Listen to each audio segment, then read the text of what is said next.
Because I wanted to be a theoretical physicist. And so I went to Princeton, and I was a really good student, as I pointed out already. I got A+ on almost everything. I was in the honors physics track, which starts out with 100 students, and by the time you get to quantum mechanics, it's like 30. So I'm in quantum mechanics. I think this is like junior year, and I've also been taking a bunch of computer science classes and electrical engineering classes, which I'm also enjoying.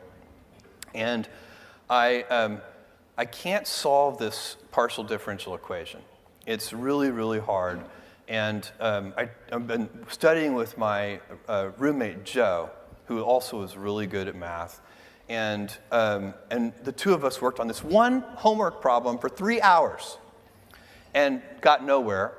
And we finally said, we looked up at each other over the table at the same moment. We said, Yo Santa. Because Yo Santa was the smartest guy at Princeton. And we went to Yo Santa's room, and he was Sri Lankan. And in the Facebook, which was an actual paper book at that time, his name was 3 lines long, because I guess in Sri Lanka, when you do something good for the king, they give you an extra syllable on your name.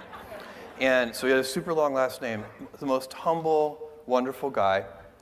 And we show him this problem. And he looks at it, he stares at it for a while, and he says, cosine. And I'm like, what do you mean?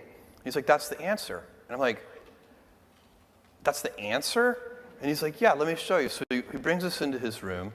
He sits us down. He writes out 3 pages of detailed algebra. Everything crosses out, and the answer is cosine. And I said, listen, Yo Santa, did you just do that in your head? And he said, no, that would be impossible.